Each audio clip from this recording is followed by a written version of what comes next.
वारुळाच्या आतमध्ये मात्र तापमान किती आहे तुम्हाला सांगितलं तर नवल वाटेल. तर साधारणपणे 20 ते 22 डिग्री तापमान हे वारुळाच्या शेवटच्या कप्प्यामध्ये असतं, जिथं राणी असते. राणी या वारुळात एकच असते, त्याला राणी मुंगी म्हणतो आपण.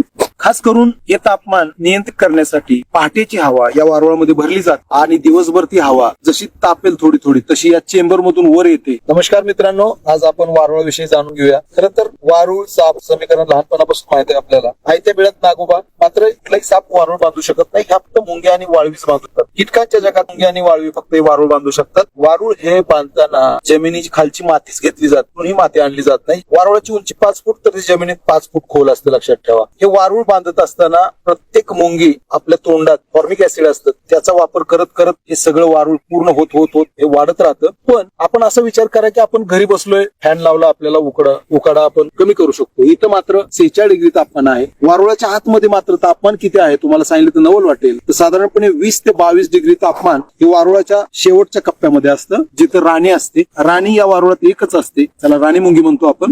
खास करून हे तापमान नियंत्रित करण्यासाठी पहाटेची हवा या वारुळामध्ये भरली जाते आणि दिवसभर ती हवा जशी तापेल थोडी थोडी तशी या चेंबर मधून वर येते. मात्र जी थंड हवा आहे ती दिवसभर त्यांना पुरेल एवढी थंड हवा आतमध्ये असते. दिवसभरात जास्त ऊन आणि जास्त थंडीच्या कालावधीत मुंग्या काम करत नाहीत किंवा जास्त पावसात मुंग्या कधीही काम करत नाहीत. नंतर खूप मोठ्या प्रमाणात ते काम करत राहतात. खास करून या वारुळाचा विचार केला तर मुंग्या बाहेर दिसत आहेत कुठेतरी एखादी, याचा अर्थ हे मुंग्यांचं वारुळ आहे. आणि मुंग्या ह्या साधारणपणे 40 ते 45 लाख मुंग्या एका वारुळात असतात असं संशोधकांचा दावा आहे. जसं वारुळ मोठं होईल तशी त्यांची संख्या वाढत राहते. एवढं मोठं वारुळ याचा अर्थ 200 डायमीटर परिसरामध्ये ह्या मुंग्या फिरत असतात. आणि खास करून मुंग्या असतील तरच आपण जगामध्ये शेती करू शकतो, मुंग्या नसतील तर ती शेती नापीक असते, लक्षात ठेवा. त्याच्यामुळे आपल्या भविष्यात शेती करायची असेल तर अशा प्रकारची वारुळ वाचली पाहिजेत. मुंग्या स्वतःही शेती करतात, मुंग्या स्वतः गोपालन करतात, मुंग्या प्रचंड मोठी युद्धही खेळू शकतात. हे वारुळ म्हणजे गाव आहे, लक्षात ठेवा. आणि म्हणून यांना जपणं हे नितांत गरजेचं आहे. नागपंचमी सारखा सण साजरा करतो त्यावेळेला आपण लाह्या बतासं यांच्या समोर ठेवतो, कारण हे मुंग्यांचं खाद्य असतं. मुंग्या शाकाहारी आहेत, साप मांसाहारी आहेत. मात्र जुन्या लोकांना ही सगळी माहिती होती आणि म्हणून त्यांनी नाग आणि वारुळ यांचं संरक्षण करण्यासाठी असे अनेक सण आपल्या भारतभर साजरे केले जातात. खास करून ही वारुळ